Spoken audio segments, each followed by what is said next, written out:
Olá, boa tarde. Você está no canal Espiritualidade Anarquista e hoje nós iremos dar continuidade à série de vídeos Palestina desde o princípio.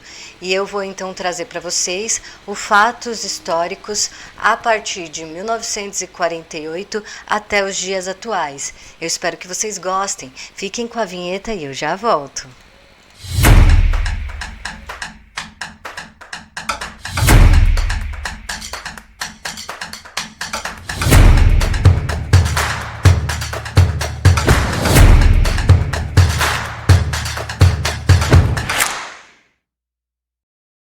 Aê, muito bem, muito legal. Então, para resumir um pouco a série, a gente já passou pelo primeiro vídeo, que foi para falar sobre a geopolítica do local, desde a Mesopotâmia, né? Então, mais ou menos como mudou os mapas. Aí, o segundo vídeo, a gente falou da religiosidade do local. Então, eu contei para vocês a história de Abraão, que deu aí início às religiões, tanto islâmica quanto judaica, ok? Depois a gente foi para o vídeo dos fatos parte 1 do início da colonização sionista, que foi de 1890 até 1948, que foi o Tratado da ONU. E agora a gente vai falar sobre Fatos Históricos 2, de 1950 até os dias atuais. Né? Então, a ONU, em 1948, demarcou o Estado de Israel e o Estado da Palestina, né? Dividindo as terras. Contudo, isso foi desumano para o povo palestino, porque o povo palestino não queria que tivesse o Estado de Israel ali naquela região. E por que eles não queriam? Porque não foram contatados eles, se eles queriam, se a população ali, né, desejava um novo Estado ali, não foi perguntado para o povo que morava lá, né? Pelo contrário, os sionistas foram extremamente violentos com a população local, né? Desalocou pessoas, né? Tirou as pessoas de suas casas à força, entre outras barbaridades que eu não falei aqui. Então, quando o povo palestino começa a entender que ali está acontecendo uma colonização e a ONU faz a conferência, os palestinos imploram para que o Estado de Israel não fosse feito ali, né? Por que eles não queriam dividir a terra? Porque eles eram malvados? Não, porque estava acontecendo um absurdo ali desumano, né? Mas a ONU ignora completamente o desejo dos palestinos, dos cidadãos e das reivindicações e dos depoimentos e tudo mais daquele povo, e que também eram judeus, então tinham judeus ancestrais ali que não estavam gostando do que estava acontecendo, né? Eles também foram ignorados. E aí o que acontece? A ONU vai e meio que oficializa o Estado de Israel ali na Palestina e faz uma demarcação absurda dos territórios, né? Absurdo. Então a gente vai ver aqui mais ou menos como que foi essa demarcação, né? Através dos mapas. Olha só, a parte laranja é toda a demarcação do Estado de Israel e a parte amarela se tornou a parte da Palestina. Antes era tudo Palestina. Né? Então, para vocês verem o abuso que foi a ONU. E aí, desta maneira, né, nós vemos ali como foi crescendo o Estado de Israel na região da Palestina. Atualmente, não tem nem mais escrito Palestina nos novos mapas, né? Então, por isso que o Estado de Israel não queria, o pessoal da Palestina, o povo palestino não queria o Estado de Israel ali, porque sabia que se dividisse as terras, o Estado de Israel não iria respeitar as limitações, né? E ainda por cima, o tanto de terra que a ONU deu para o Estado de Israel já tinha sido abusivo, né? Então, por isso que o povo palestino não queria, porque sabia que eles não iriam respeitar as fronteiras demarcadas. E foi exatamente isso que aconteceu. O Estado Estado de Israel, né, fez um muro na Cisjordânia, um muro extenso, que passou por... O sadismo era tão grande, né, que o Estado de Israel, para humilhar o povo palestino, passou o muro até dentro da casa das pessoas. Então teve pessoas moradoras que tinha na sua cozinha um enorme muro no meio da cozinha que passava pela sala, derrubando tudo, né? Então foi uma violência do Estado de Israel absurda. Por mais que eles tivessem levado o número de pessoas que eles levaram para lá de forma compulsória, ainda assim não justificaria o tamanho do território dado ao Estado de Israel, ainda assim não convenceu, né? Não convencia o porquê. Então a gente percebeu que a ONU, na verdade, fez o que? Ela deu as terras de propósito, de forma desumana. Então os palestinos que estavam na Cisjordânia foram expulsos das suas casas, expulsos das suas terras, né? Tudo foi desmoronando, eles foram reconstruindo as coisas. Os palestinos achavam ainda que eles iriam sair, mas que depois eles iriam poder voltar, né? Algo que nunca aconteceu. Pelo contrário, o que aconteceu foi que os palestinos que tinham sido tirados das suas terras foram obrigados a reconstruir a cidade em que eles foram expulsos. Tem histórias absurdas de palestinos que saíram das suas casas, foram expulsos das casas e depois foram trabalhar para as pessoas que começaram a morar na sua própria casa. Ele foi lá trabalhar naquela casa, né? De tão absurdo que foi a situação. Uma regulação ditadora sobre os documentos dos palestinos, uma ditadura completa, né? Então as fronteiras foram os muros, para você passar pelos muros você tinha que mostrar o seu documento, né? Ver se você ia poder ou não. Então eles entraram num regime pior do que a ditadura do Brasil, pior do que a gente já pôde imaginar que um país pudesse fazer, né? Um Estado pudesse fazer com o povo. Tão cruel que a gente sabe até o porquê, a gente viu o que aconteceu, né, das regulações. Então foi mais ou menos isso que aconteceu na Palestina e em Gaza, né, esses muros gigantes que tomaram conta de toda a cidade. E nesses muros ficava sempre a polícia do Estado de Israel ali, e os soldados do Estado de Israel são extremamente sádicos com o povo de Israel. Eles zoavam com a cara, faziam piadas, coisas absurdas com as armas, de assustar o povo o tempo todo, né? Então é algo assim que a gente vê que foi uma dor muito grande para o povo palestino, né? Uma situação realmente catastrófica. E aí o que acontece?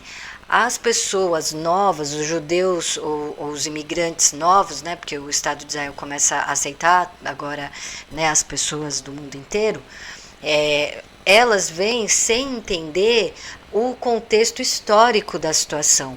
Então elas já vão com a ideia do preconceito contra o povo palestino. Então eles vão com a ideia de que o povo palestino estava o quê? Eles eram os errados, né? Eles eram o povo violento, então o povo que odiava os judeus, né?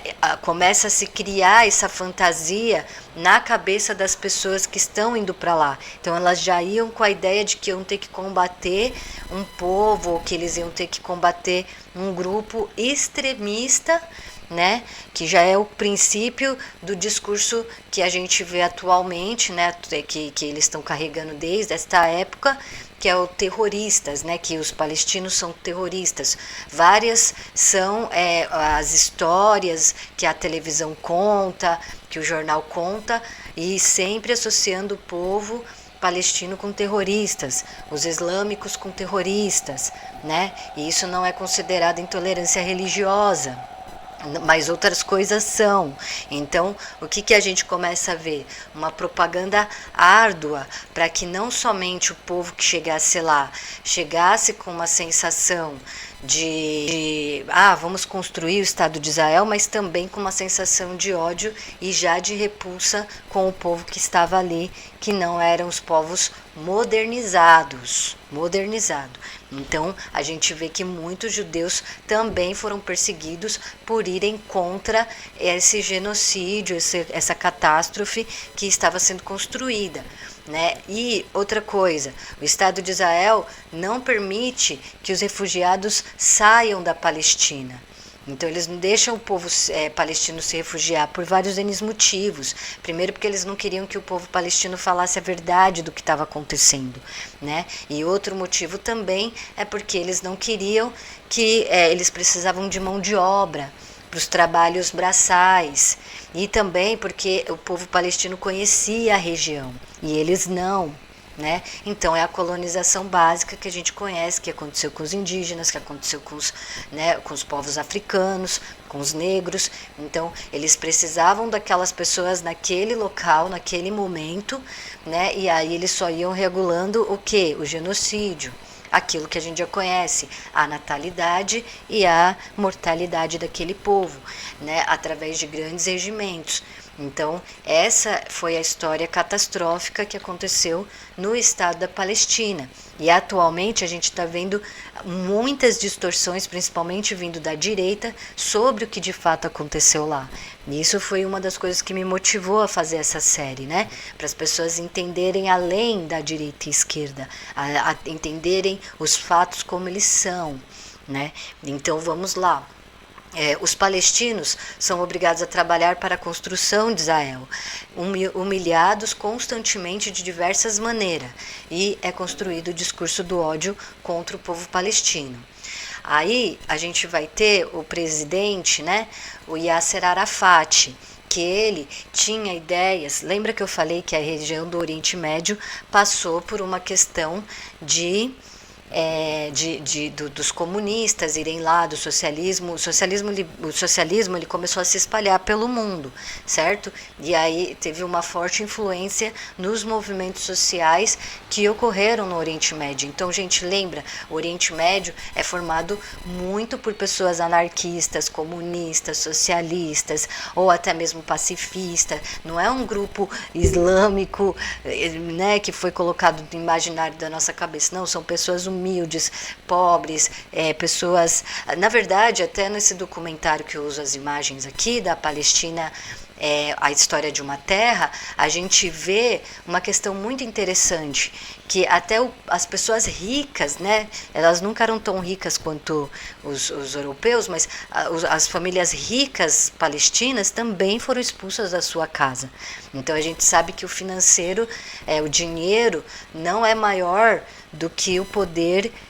Tem que ser dinheiro e status, né? Então são as duas coisas que movem o mundo.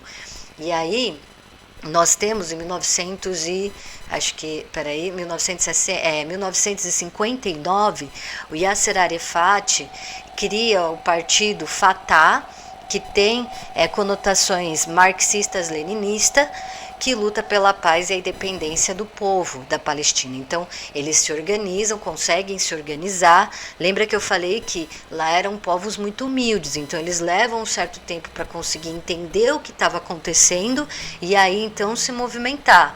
Então, surge o partido, né, criado junto aí com Yasser Arafat, que é de esquerda, e eles já buscam então a independência do povo palestino, né, devido aos abusos que o Estado de Israel estava fazendo ali, né?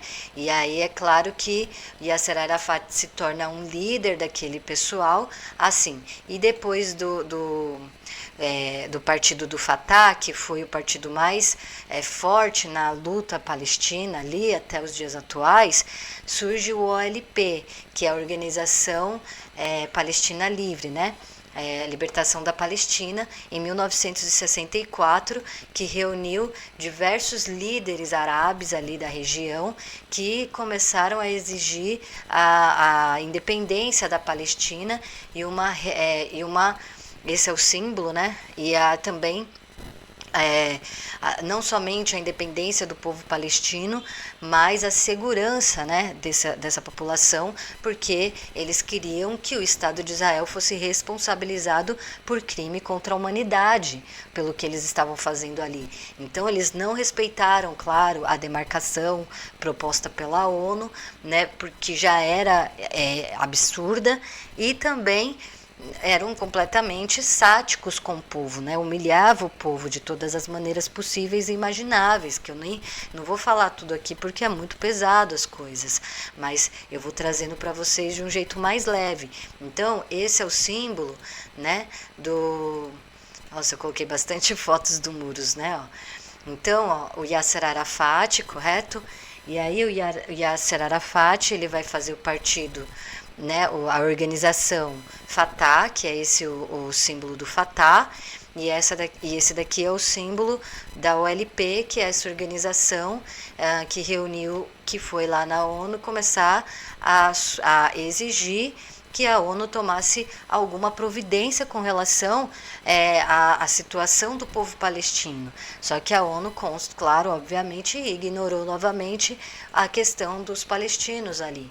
E pelo contrário, começaram a chamar eles de terrorista, né? De tudo aquilo que a gente sabe que o ditador chama os nossos revolucionários. Então veja o quanto que a Palestina perdeu de território para o Estado de Israel, né? Para esse novo abuso, né?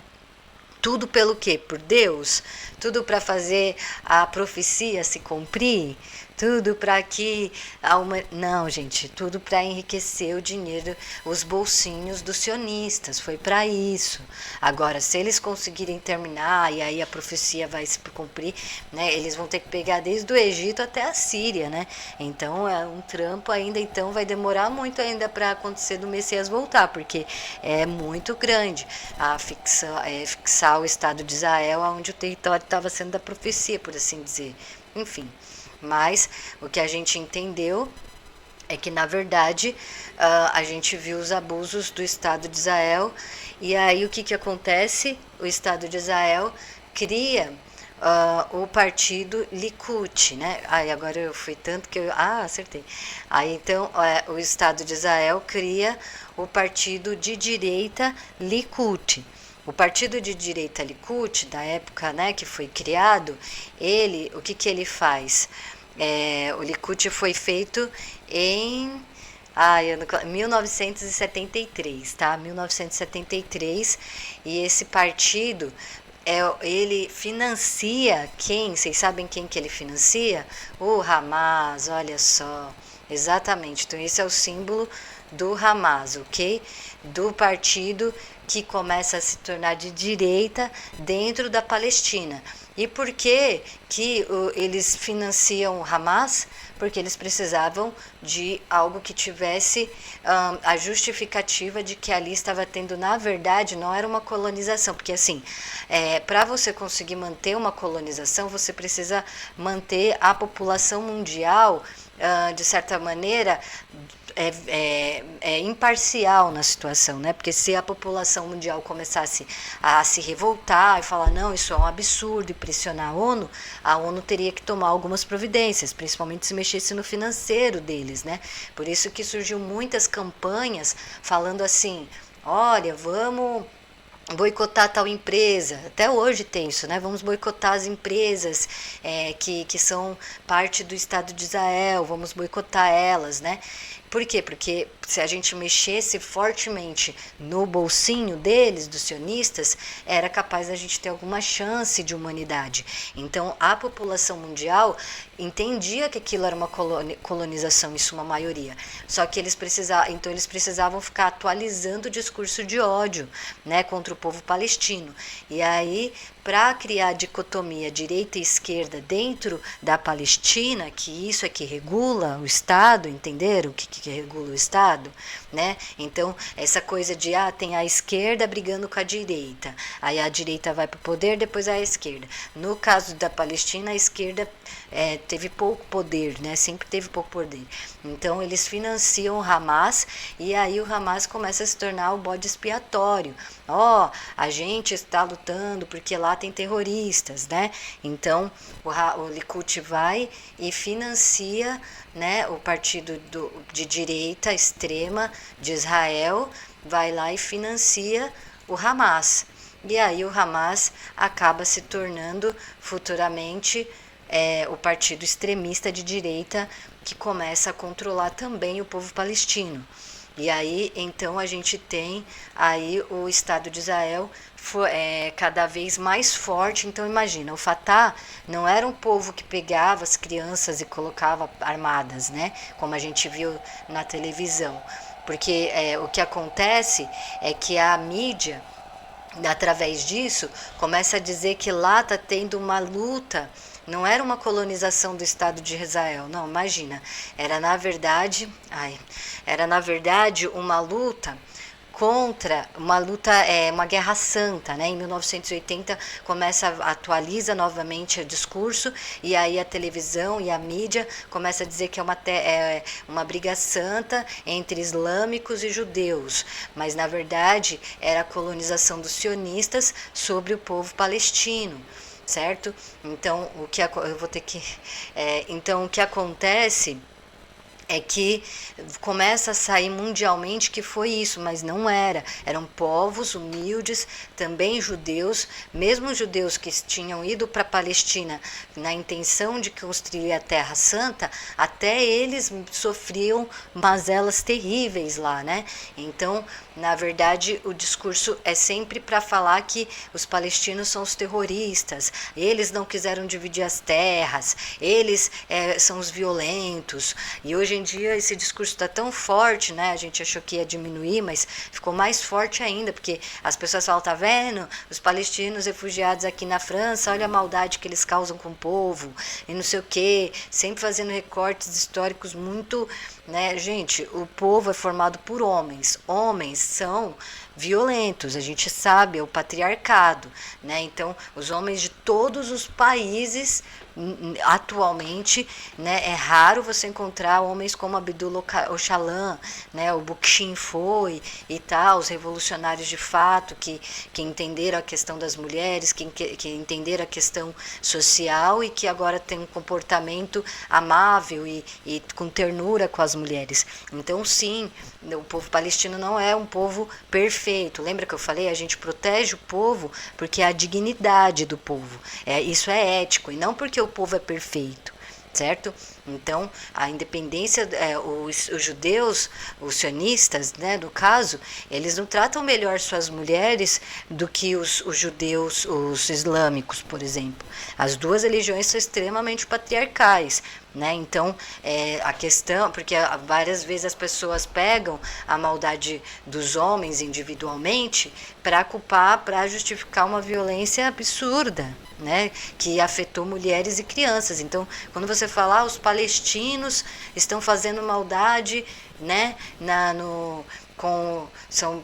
eles estão impondo a cultura sua islâmica no país. Então, os homens, entende, islâmicos podem estar fazendo isso, mas as mulheres e as crianças, que também são palestinas e são seres humanos, não são violentas, né? Então, o povo não é formado por homens impositores, entendeu? Sim, existem homens islâmicos impositores, né? Como a gente está vendo homens sionistas impositores, como a gente viu no Brasil, ditadores cristãos impositores. Correto? Então, a violência dos homens é generalizada. Não pode pegar e justificar uma violência patriarcal dos homens como se fosse o povo inteiro. Entende? Então, tomem cuidado com essas questões, porque Yasser Arafat foi um símbolo revolucionário que tentou fazer o máximo que ele pôde, já numa situação de calamidade, né? Então ele foi considerado sim um revolucionário do povo. Eu não sei toda a história dele, eu estou contando para vocês aqui, né, a situação que ocorreu e como ele se tornou um símbolo da luta, né? Mas conforme foi passando os anos, as décadas, infelizmente o Estado de Israel, por força bélica, por força social, então eles tiveram apoio de vários e vários países. Por quê? Porque esse território sempre foi um território muito desejado, né, por causa do petróleo, por causa do gás, por causa dos mananciais, enfim. Então, eu estava vendo hoje que Gaza está mais ou menos 17 bilhões de reais as fronteiras de Gaza, algo assim. Passar, né, para a questão... Ai, meu Deus. Para a questão, né, então teve a criação do Estado de Israel, e aí... a gente teve o acontecimento que é proibido de falar, né, praticamente, dizem que é proibido, mas o 11 de setembro de 2001, né, nós temos um atentado que a gente não sabe quem foi que fez o atentado, se foi realmente um atentado do povo islâmico nas duas torres, né, lá dos Estados Unidos. E aí o que acontece? Devido a essa situação, os Estados Unidos começam a ter mais força no Oriente Médio para poder justificar as violências lá. E nessa eles ajudam, né, o Estado de Israel a manter-se aquele genocídio que eles estavam fazendo. E aí todo tipo de absurdo que eles começam a criar, né, tanto na cultura, por exemplo, de crianças armadas, tanto a questão de, enfim, do que? Disso aqui, ó, isso aqui é um crime contra a humanidade, uma das coisas mais horríveis. Parece até um animal, né, um ser assim, que é o fósforo branco, que é proibido ser utilizado o fósforo branco em guerras, devido ao seu teor de crueldade que faz com as pessoas, né? Então, eu vi cada cena que fica na minha cabeça, mas eu não vou colocar aqui, mas assim... Então, o fósforo branco joga, né, espirra todo esse tipo, fagulhas, eu acho, de fogo nas pessoas. E o Estado de Israel começou a jogar muito isso no povo palestino, né, e nas cidades, nos civis. Entende? O povo palestino não tem poder bélico e não tinha poder bélico dessa magnitude que tem, nem o Hamas tinha, né? Dessa magnitude, tanto porque, na minha opinião, o Hamas ele foi o bode expiatório para o Likud. Então eu não sei nem até que ponto que eles ainda estão em organizações juntos, né? E que na mídia é tudo um teatro, gente, é tudo teatro patriarcal, é a matrix patriarcal do teatro dos homens, certo? Então, eles fazem isso, que é uma crueldade. Por quê? Porque às vezes os ferimentos são tão fortes, mas não acaba tirando a vida das pessoas. Então, é um dano assim bastante intenso no corpo das pessoas que recebem isso, né? Então, a gente vê aí o tamanho da crueldade o que o povo, que os Estados de Israel faz com o povo palestino, e é sático mesmo, eles são sáticos, correto? Aí a gente vê então, né, que começa a ter a propaganda de que eles são uma guerra santa, sendo que na verdade eram os palestinos exigindo a sua liberdade e independência, correto? E a sua dignidade humana de vida, né? Então, essa história de Guerra Santa nunca aconteceu, foi mais um dos teatros do patriarcado para encher o bolso de sionista, lembra? Não é questão religiosa, nunca foi, né? Não é questão de, eles acreditavam em Deus e que ali era o estado deles, não. Eles queriam encher os bolsos de verdinhas, né? Então nunca teve. Quem sofreu mais com isso? Quem que vocês acham que sofre mais? As mulheres, né? As mães, que sofreram diversos tipos de abusos por causa disso, correto? Nas guerras, quem mais sofre são as mulheres, então não esqueçam disso. Não esqueça de fazer as suas análises históricas, colocando a diferença entre mulheres e homens dentro do sistema, certo? Então, quando fala assim, mas o povo lá é violento, você está falando de mães, você está falando de crianças, idosos, pessoas com deficiências, ok? Não é só homem que faz a história da humanidade, ok? Então, mas a gente teve homens bons que também, obviamente, lutaram pela emancipação do povo, que entendeu, Jinjian Azadi, né, as questões da liberdade da mulher, mesmo que nessa época ainda não, né, o lema foi, enfim, mas é só para entender a questão, né? O Muro das Lamentações, que foram desinstituídos também, então uma guerra sem fim, enquanto, olha lá o Clinton, né? Aí o pessoal hoje fica escutando o que o Clinton falava, ou que o Trump fala, gente, vocês vão ficar, vocês não vão entender, né? Essa cena me deixa tão, esse olhar dela, né? Aí o que acontece? A gente vai vendo a construção do discurso do terrorista ficar muito forte e expande para o mundo inteiro. Gaza é essa parte aqui, eu vou mostrar outros mapas. Gaza é essa parte aqui, ó. Toda a população que vivia em Gaza, elas foram muito prejudicadas. Por quê? Porque elas não tinham para onde ir, toda a fronteira estava fechada. Então, elas não podiam nem fugir de Gaza. Era proibido até os palestinos fugirem de Gaza. Eles eram obrigados a ficar em Gaza, sair para ir trabalhar no Estado de Israel e voltar. Era a única coisa que eles podiam. Às vezes em ônibus lotados, né, absurdos, em condições assim, e às vezes nem recebia, né, salário, às vezes nem recebia salário. O que era isso? Extrema escravidão, né? Em céu aberto, um país inteiro se tornou, né, o que a gente está vendo hoje, né? Então, o que eu estou querendo dizer com isso? Que daí, por algum motivo, né, que a gente desconhece o motivo, o Estado de Israel permite que se faça uma rave, olha só, em 2023, agorinha, né?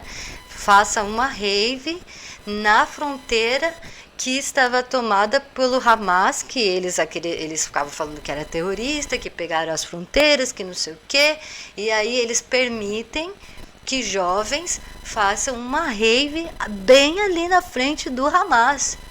Bem ali na frente. E aí, por isso que eu falo para vocês, a ignorância faz com que o caçador, né, deixe a caça mais vulnerável. Por isso que eu falo as verdades, por isso que eu tô aqui todo dia, né, dando a minha cara a tapa, né, passando diversos tipos de estresse, diversos tipos de perseguição, né, e situações assim, para falar para vocês a verdade, para vocês não ficarem na vulnerabilidade. Por quê? Porque esse povo, provavelmente, que foi para a rave, não tinha conhecimento do problema social que estava acontecendo ali, porque se eles soubessem, eles jamais teriam ido para lá. Pelo contrário, ia ter tido campanha proibindo uma rave de acontecer. Se o Estado de Israel, o governo, se importasse realmente com a população, eles jamais iriam deixar numa situação dessa ocorrer. A ONU jamais deixaria. Só na hora de, vamos fazer uma rave nas fronteiras de Gaza, já teria tido a ONU. Não, para aí. Não pode. O que está acontecendo no Estado de Israel? Entendeu? Então, não, eles não se importavam com o povo, não se importou com a situação. Tem aquele DJ, esqueci o nome dele, né?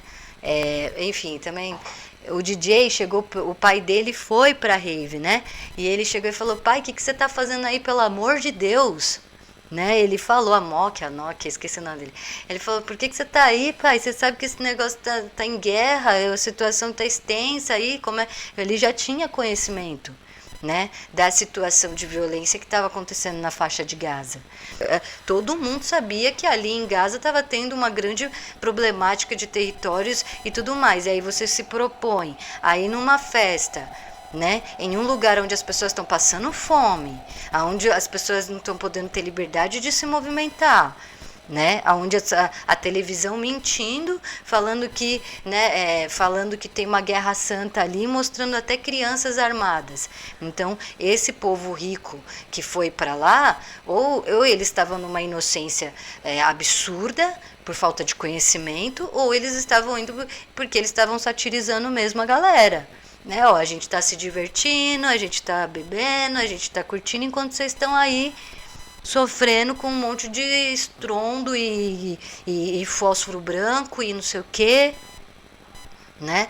Não dá para saber, eu não quero julgar ninguém, mas pelo amor de Deus, né? E aí não sou imparcial não. Então, o que acontece nessa rave? O óbvio, né? Hamas aproveita para atacar e pegou as pessoas todas lá, né? E a gente sabe o que foi que aconteceu em outubro desse ano de 2023. E o que acontece? Depois disso, acontece que o Estado de Israel se torna ainda mais violento com o povo palestino, como se o povo palestino fosse os culpados por aquela situação. E aí, é claro que tem pessoas, a política é aquele negócio, se você não tem conhecimento das coisas, né, aí virou os carros abandonados, né, da festa. Então, o que a gente vê é que as pessoas, quando elas não têm conhecimento, é claro que elas vão acabar, por exemplo, tem grupos que achavam que o Hamas realmente ia ser os libertador, né, contra a violência do Estado de Israel. Isso é o quê? É desespero. Né? Até mesmo o povo palestino, não é todo mundo que tinha conhecimento de tudo. Às vezes até o conhecimento que eu estou passando aqui para vocês, o povo de lá talvez não tenha. Porque lá eles não estão tendo acesso à educação. Tá vendo como que a gente tem que agradecer a possibilidade de poder pesquisar, a possibilidade de ver tudo, o olho que tudo vê, né? A deusa que tudo vê. Então, vejam as coisas, porque isso é uma preciosidade que a gente tem da liberdade que a gente construiu na América Latina. Né? Nós mulheres construímos essa liberdade aqui com muito, muito, muito esforço. E aí me dói o coração quando as pessoas ignoram as coisas porque tem preconceito. Não quer ouvir o que o outro tem a dizer, não quer ouvir o que o outro falou, não quer ouvir o que o outro construiu e fica todo dia vendo a mesma coisa, né? Enquanto a gente pode estar vendo pessoas da Palestina que não tem nem conhecimento do que eu estou passando para vocês, que a gente não é de lá. Então, vamos dar valor a essa liberdade que a gente tem, a mínima liberdade aqui no Brasil, a mínima, tá? Porque a gente também sofre muita coisa aqui. O pessoal vive alienado achando que a gente tá, né? Enfim, mas aí a gente então viu a catástrofe que foi essa rave, né? A situação que ocorreu e como que o Estado de Israel realmente, né? O Estado de Israel realmente não perdoa nem as pessoas, ninguém, né? Aí aqui a gente está na faixa de Gaza. Veja só, depois da festa, do que aconteceu na festa, eles fizeram bem arquitetado. Então, na minha humilde opinião, o que aconteceu na verdade é que eles já não precisavam mais da população de Gaza, né? Então, o que aconteceu? Como eles precisaram de um tempo deles, né? E também para causar o genocídio de um povo inteiro não é fácil, não é da noite para o dia, tem que ter arma, tem que ter pessoas para tirar os corpos, né? Tem que ter local para jogar os corpos, que não dá para simplesmente, né, enterrar e tudo mais. A gente sabe que os nazis passaram por uma situação extremamente difícil na hora de recolher os corpos, que eles não imaginaram que ia ser tão difícil lidar com aquilo. Então o cheiro dos corpos começou a invadir as grandes cidades, né? Então a maldade dos homens eles não pensam, entendeu? E aí o que acontece? Depois, agora que modernizou tudo, aí com a desculpa da situação de Hamas, né? Então por isso que às vezes eu acho que sim, eles a um braço, eles estavam arranjando um bode expiatório para poder fazer logo o extermínio de tudo, porque ele já não precisava mais daquela mão de obra, já estavam, né, com as suas cidades prontas. Aí o que acontece? Eles vão fazendo bem arquitetado, a gente lembra, né? Então quem estava na ponta, acho que é norte de Gaza, começou a ser bombardeado, e aí o Estado de Israel era tão sádico que eles diziam assim: vocês têm 3 dias para ir para o sul, porque a gente vai bombardear tudo aí. Eles falavam assim, lembra que eles falaram? Aí como que ia deslocar toda, quase maior do que um bairro de pessoas, para outro lugar em menos de 3 dias. Isso não foi considerado crime de guerra. E isso eu fiquei sabendo antes do Facebook ficar do jeito que tá, porque antigamente dava para você saber das informações na hora das situações. Agora eles mudaram todo o algoritmo e o Facebook se tornou o que se tornou, né? Não só, então, era a melhor ferramenta de informação do mundo, era o Face, né? Era. E aí eu acho que nessa época foi quando eles perceberam que eles estavam, né? Porque daí o que acontece? Eles foram lá, tentavam mentir na mídia, mas as pessoas mostravam. Aí depois que eles bombardearam uma parte de Gaza, novamente eles falaram: continuem correndo, porque a gente vai explodir mais. Eles chegavam a ser sáticos desse jeito, assustar a população. Aí a população corria de novo quem conseguia, né? E várias pessoas imigrando para tentar fugir dos bombardeios. Até que eles, o povo palestino, né, tudo se aglomerou em Rafah. E eles acharam que pelo menos o Estado ia parar de bombardear, né? Que já tinham, poxa, todo mundo já tinha ido para o sul, né? Mas não. Infelizmente, até agora eles estão continuando bombardeando a galera lá, certo? Então, o povo foi todo deslocado para Rafah, né? Que é ali a ponta ali. E aí a gente pensou que eles iam parar, né? Mais de 1,5 milhão de pessoas foram transferidas. E aí a gente tem a questão do término da colonização do Estado de Israel sobre o povo palestino, praticamente. Então, agora a situação agora assim, que eu vi hoje. E o Hamas, né? Então a gente vê aqui essa finalização da colonização do Estado de Israel. Então, eu espero que vocês tenham gostado do vídeo, da série até aqui. Eu vou voltar agora só para concluir tudo isso, fazer uma conclusão, né? Mostrar algumas outras coisas curiosas do que foi a situação. Mas é isso, gente. A gente chega então no fim, mais ou menos, da situação. E agora, o que a gente vai poder esperar? Será que vamos poder ter esperança ainda para o povo palestino? Com certeza, né? A esperança é o que move o revolucionário. A gente vai sempre rezar, torcer, falar a verdade, né? Nos grupos, nos lugares. Mostrem para as pessoas o vídeo, para quem tiver dúvida do que aconteceu. Se você quiser outro material, então tem Palestina, a História de uma Terra, que é o documentário. Tem esse livro maravilhoso, que é A Viagem à Palestina, dessa professora, que é maravilhosa. Eu já sou apaixonada por ela, que é a Adriana Maribalda, acho que é Mabilia, né? Mabilia. Adriana Mabilia, que escreveu, e ela foi até a Palestina, né? Ela conseguiu se infiltrar lá, foi e conheceu até pessoas do Fatah, pessoas pacifistas, e também, no mesmo momento, ela foi depois para o Estado de Israel. Então, ela teve as duas perspectivas do povo de lá. Então, é um livro bastante atual até, está bastante atualizado, e que conta de uma forma bastante emocionante, e ela teve muita coragem para ir lá, porque era proibido ir jornalista, então ela fez de tudo para ir, maravilhosa, parabéns, eu me emocionei várias vezes com esse livro, né? Então é isso, se vocês estiverem querendo outros materiais, a gente pode também fornecer, tá?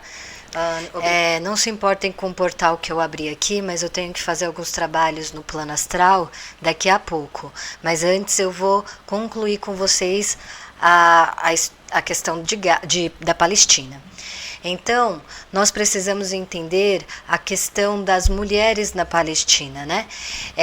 Não, a Palestina, como todos os lugares do mundo, é muito patriarcal. E os homens não deixavam as mulheres participar diretamente da revolução, certo? Então as mulheres, elas tinham os problemas para lidar tanto com os homens israelenses, os soldados, né, israelenses, que eram abusivos, e também os homens palestinos, que também eram abusivos e também eram violentos com as suas mulheres. né, uma situação de calamidade mundial, né, a questão do machismo e misoginia. Contudo, as mulheres começaram a se organizar e a lutar pelos seus direitos. E aí nós temos na história a questão dos homens que acabavam tirando a própria vida, né, através de bombas, para poder chamar a atenção e a comoção mundial. E esses homens, mas a gente não sabe o outro lado da história, que são as mulheres que também faziam essa atitude, né, tomaram essa atitude extrema para poder chamar a atenção da sociedade mundial. E aí o que acontece? Nós temos então, em 2002, a primeira mulher que ela era uma militante do Hamas, né, na época, e no Hamas não podia ter mulheres participando da revolução. Então ela se rebela mais ou menos ali contra o grupo, né, e acaba tomando essa atitude em 2002. Mais futuramente, em 2003, nós temos a segunda mulher que também toma essa atitude extremista no dia 4 de outubro. Certo? E essas mulheres fazem isso de forma deliberada, né? Aí, como está tendo muita violência, os homens começam a ter a necessidade da participação política das mulheres por causa da extrema calamidade. Isso falando não somente do Hamas, mas também Fatah e né, os grupos que estavam ali. Então, nós temos a história da Hayat Agras, né? Acho que é assim que fala Agras, né? Não sei falar, que é essa moça aqui, olha. E ela era um símbolo de revolução, ela era uma menina de 18 anos de idade e ela foi a terceira mulher a cometer essa situação pelo fim da ocupação. A Hayat era muçulmana, se preparava para entrar na universidade, trabalhava e estava de casamento marcado, veja só vocês. Ela detonou os explosivos no dia 29 de março de 2002, num supermercado de Jerusalém. E ela acabou tirando a vida das pessoas, de 2 israelenses, e ferindo 28 pessoas. Ela vivia com a família no campo de refugiados de Haifa, em Belém. Segundo Nádia, foi um choque para todos o que aconteceu. A Hayat era uma menina doce e tranquila, nem sequer participava de manifestações, mas certamente, para pôr fim à própria vida a de outros inocentes, ela não suportava mais ver Israel em por tanta humilhação e tanto sofrimento à família dela, aos vizinhos e ao povo todo. Né?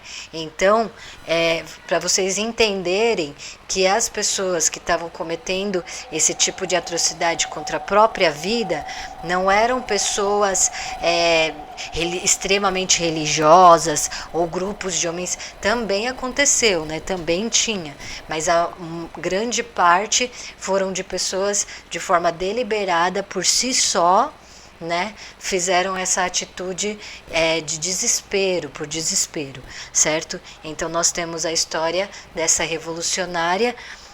Por quê? Porque ela, imagina, ela tinha uma vida toda pela frente, né? Mas ela não suportou a situação. E então, depois disso, nós temos mais uma mulher que acaba também fazendo isso, né? Ela tinha 22 anos, era chamada o nome dela é Andalibi, se apresentou como candidata, a mulher, disse que estava disposta a cometer o ataque porque ela, a família e o povo estavam sofrendo e morrendo aos poucos, como se estivessem sendo enterrados vivos. Né? A participação de mulheres na luta armada não era bem vista, principalmente dentro das alas radicais dos grupos armados palestinos. Mas a situação chegou a um ponto em que o cerco começou a se fechar cada vez mais para os homens e chegagem nos postos de controle eram mais rigorosas, dificultando a passagem de homens que estivessem com explosivos. Então as mulheres acabaram se tornando de fato uma opção, né? Então o ataque seguinte aconteceu só em 19 de maio de 2003. Uma estudante de literatura de 19 anos detonou os explosivos presos ao corpo num shopping center no norte de Israel. 3 pessoas morreram e 93 ficaram feridas. Depois foi a vez de Ahanadi Taiser Jaradi, de Jenin. Uma jovem linda, tinha 29 anos e era advogada.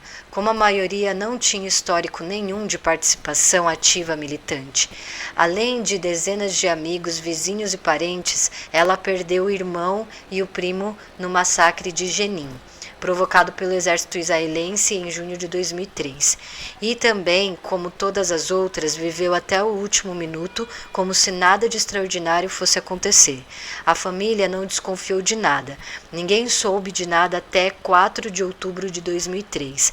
A Nadi detonou os explosivos num restaurante em Haifa, matando 19 pessoas e ferindo 50. Em 2004, foram mais 2 mulheres com explosivos. Eu não vou falar a palavra que o pessoal usa, tá? E em 2006, mais 2. Uma delas, uma senhora de 57 anos, a mais idosa de todas, Fátima Omar Mahidju al-Najar. Era mãe de 9 filhos e avó de 41 crianças. Dias antes de cometer o suicídio, a situação, Fátima havia participado da cerca humana formada por dezenas de mulheres palestinas em torno da mesquita de Beit Hanun, em Gaza, para proteger militantes palestinos citados por soldados israelenses. No dia 3 de novembro de 2006, o exército de Israel atirou contra mulheres e crianças que estavam ali sob a justificativa de que os homens estavam tentando fugir vestidos de mulheres. O exército ocupou Beit Hanun por 2 semanas. 19 pessoas morreram, a maioria mulheres e crianças. O Senhor da Guerra não gosta de crianças e nem de mulheres, né? No dia 23 de novembro, Fátima se aproximou de um grupo de soldados e detonou os explosivos. Ela morreu e 5 militantes ficaram feridos. Militares, né? A maneira como a maior parte da imprensa mundial trata esses ataques é normalmente, no mínimo, irresponsável, pois contribui para que a ocupação dos territórios palestinos pelos israelenses continue sem solução. O telespectador só fica sabendo que uma mulher se explodiu e se matou. O comentário é: nossa, que povo louco, são terroristas, gente violenta. A imprensa escrita também não é diferente.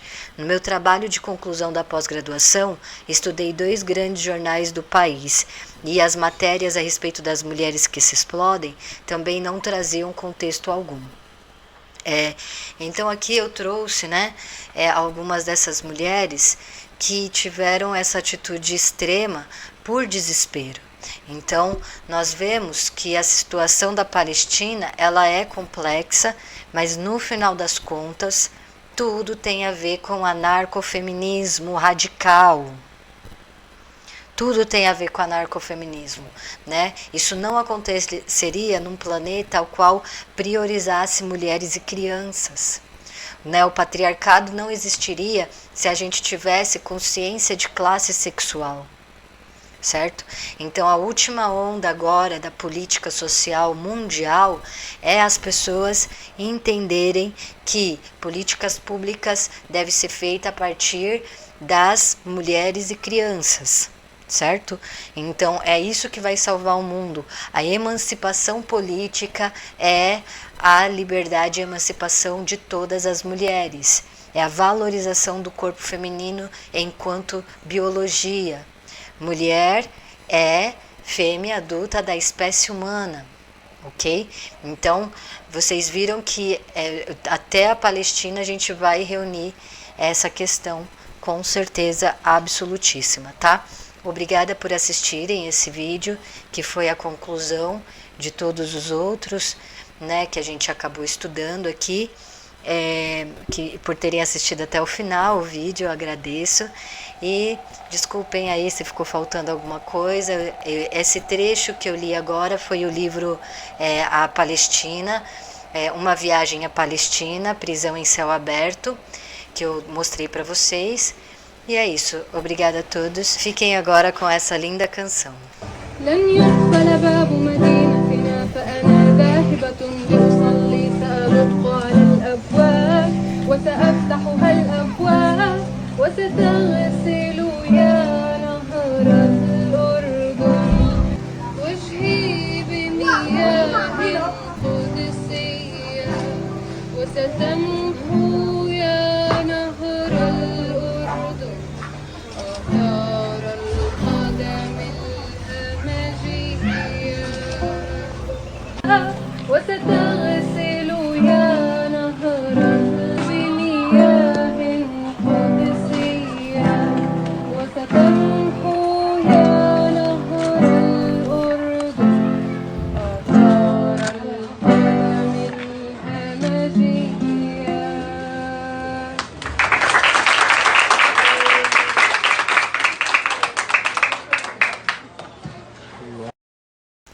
Crianças são demais, né? Elas ficam felizes com tudo. É isso aí. Até mais, gente. Tchau, tchau.